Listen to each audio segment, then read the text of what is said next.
Hello everyone, welcome back to Upside Down Data. Today I want to talk about our momentum bias indicator for Bitcoin and what it's saying about the momentum in the Bitcoin market right now.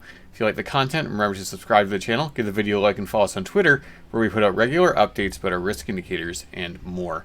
So if you're returning to the channel, you may have seen videos where I've talked about the momentum bias indicator before, but in brief, what this indicator is designed to capture is the bias in momentum in the market at any given point in time. What I mean by bias is there a bullish bias, a positive momentum bias, where essentially there's a dominance of positive momentum that's taking over and driving price higher?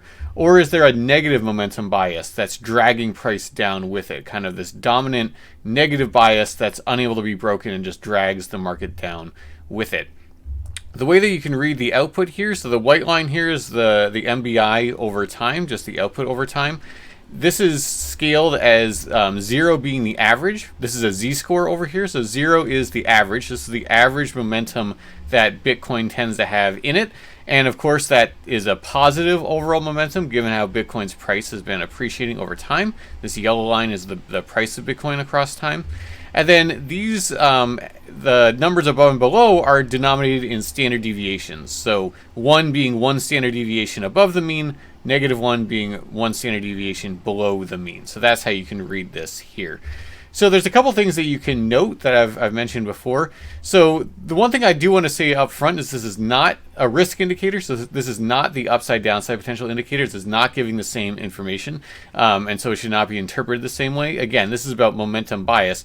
But yet you'll still notice that it does tend to identify these top points for Bitcoin as well as a lot of the bottoms. And I think the reason for that is when you do get these kind of blow off parabolic moves to the upside or these kind of precipitous falls to the downside, there tends to be an unsustainable amount of momentum bias in one direction or the other that becomes unsustainable. So for example, when you get these blow off tops, the momentum bias is so high, in this case, for example, to the upside, it's just not sustainable. The market can't sustain that amount of upside momentum forever. And so once it shoots up to these extreme levels, it kind of, the market has to correct. There's just not enough support underlying those levels. So as people start taking profits, then the price just falls right through those thin order books below, and then people pile in, sell, and then you don't find support till way, way lower, and it takes the market a lot longer to find that bottoming point.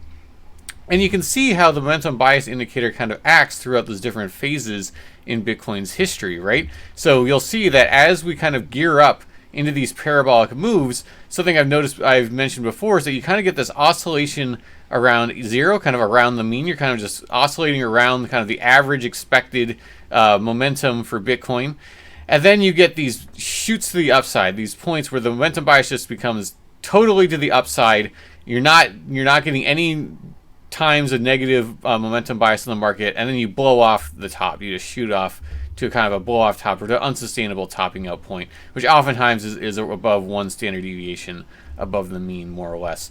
And then you come into these bear markets where now you're seeing this dominance of negative momentum bias, and every single time Bitcoin tries to break above 0, try to break above the mean, it just quickly gets rejected and falls back below until you get to this reversion point where it starts going back up, oscillating around 0 again until you build up to these blow-off tops again, down into bear markets where every time it goes up to 0 gets rejected, and then so on and so forth throughout. So what I think is informative to look at then is what's going on right now in the context of what we've seen in the past and how this oscillator has acted in the past, how this indicator has acted in the past.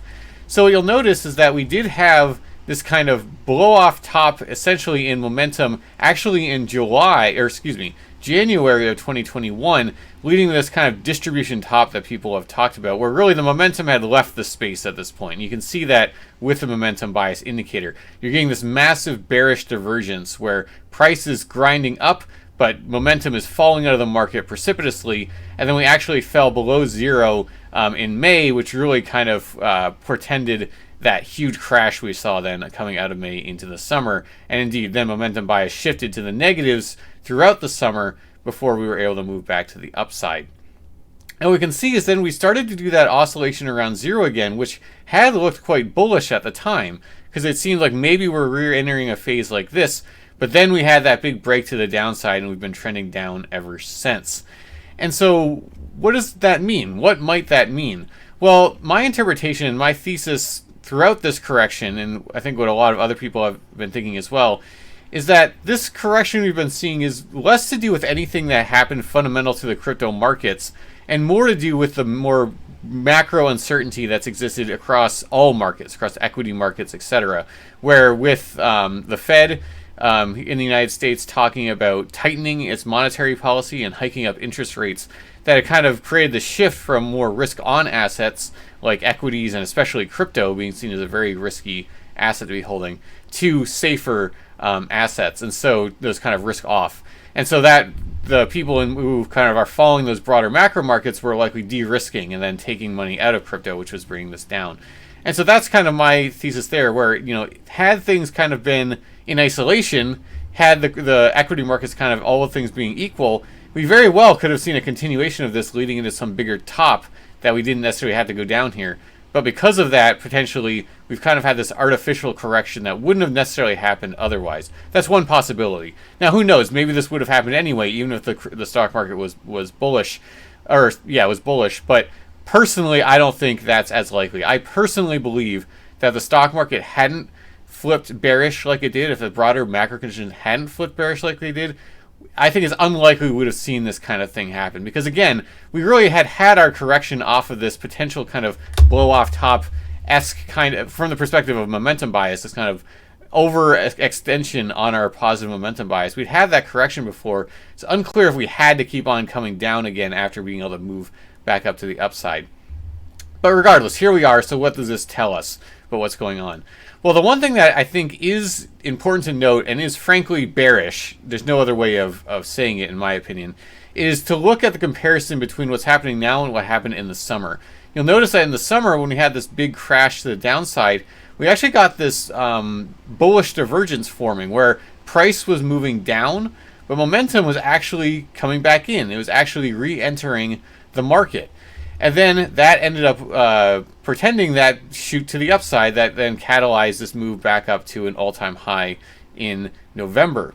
This bullish divergence where the momentum was re-entering the space, or at least the bearish momentum was leaving the space more and more, and then that ended up setting us up for the shoot to the upside. We're not seeing that here. In fact, what we're seeing here is just grinding down of price, and then also a grinding down of momentum, where every single time the momentum bias tries to recover back towards the upside, it just gets shot right back down again and again. And now we're no longer doing that kind of equal oscillation around zero. We're definitely breaking out to the downside in momentum bias.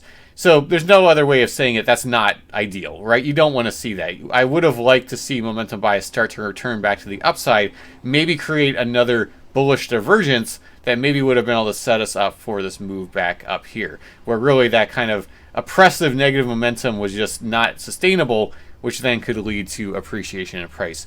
Right now, we haven't really quite gotten to that point where it seems like we're breaking this downtrend in the momentum bias towards the upside in any more definitive kind of way.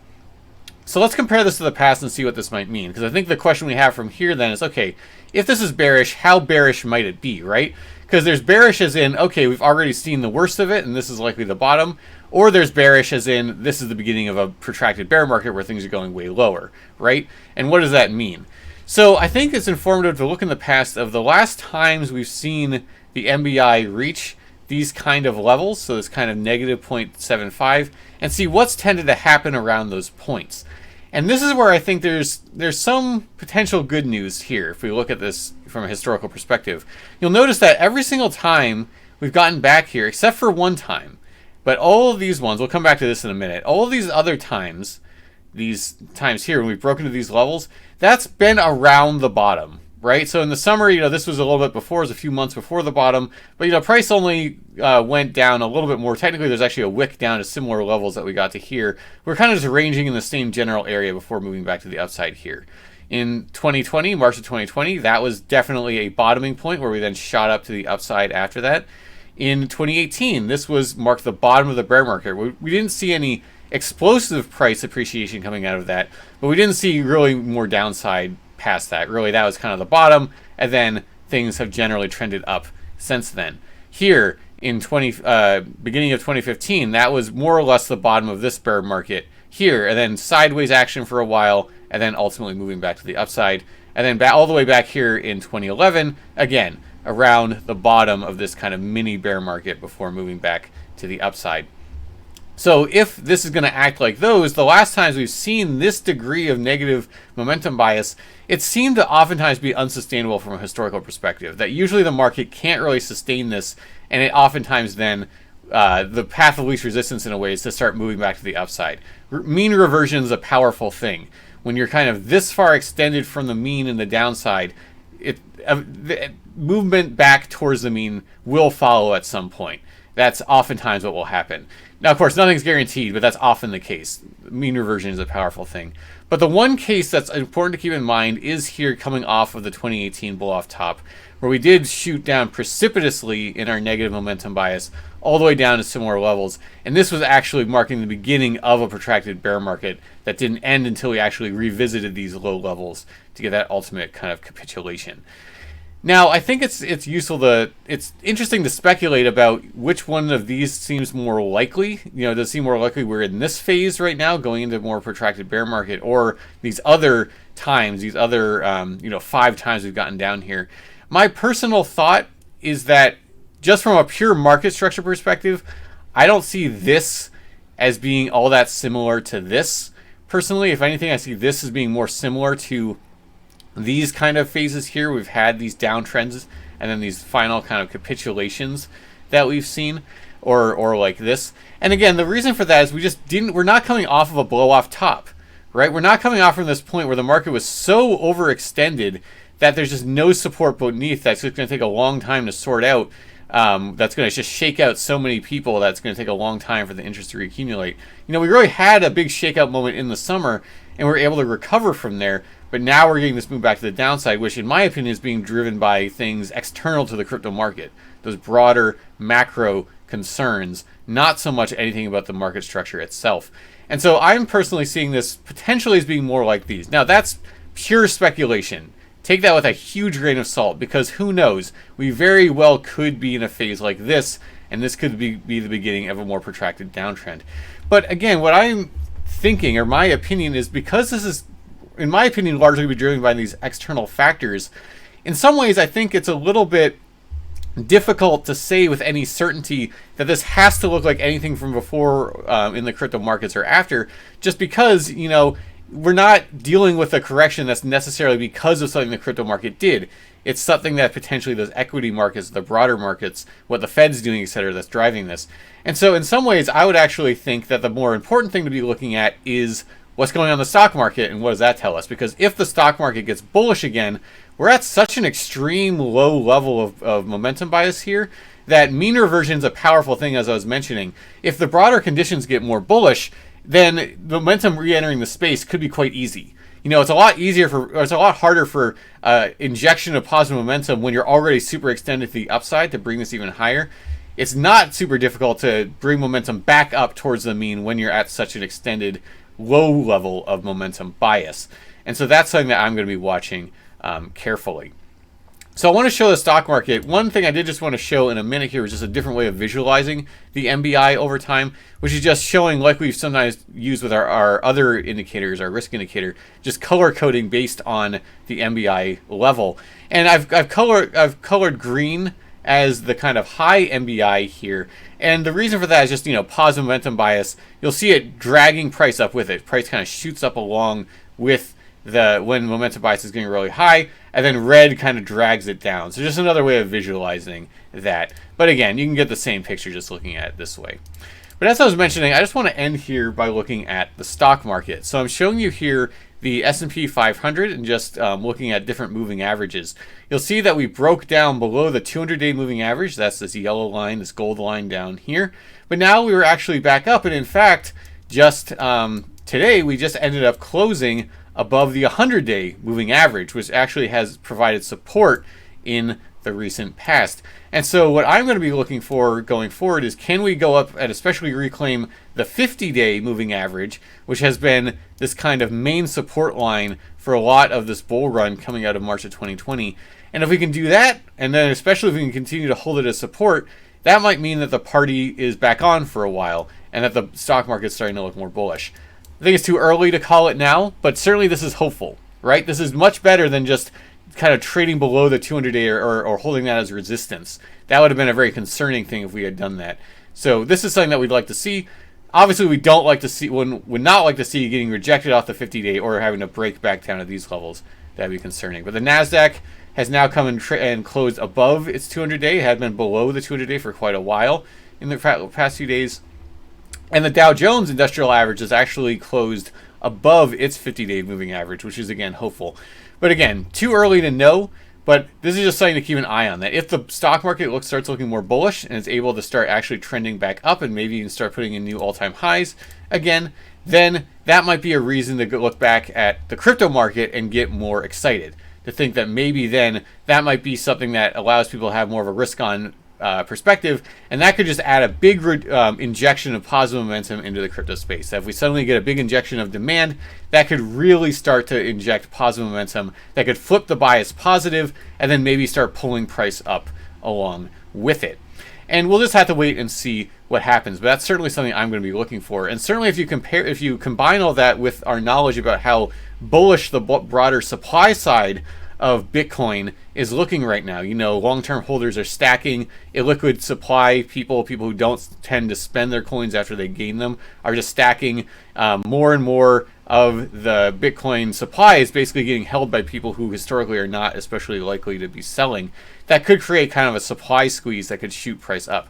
Now, who knows? Again, this is all just speculation. And I think we have to keep in mind, we cannot ignore the possibility of what some folks are talking about of us going into something like this, right? You can't ignore that. We have to be prepared for anything right now because certainly anything could happen.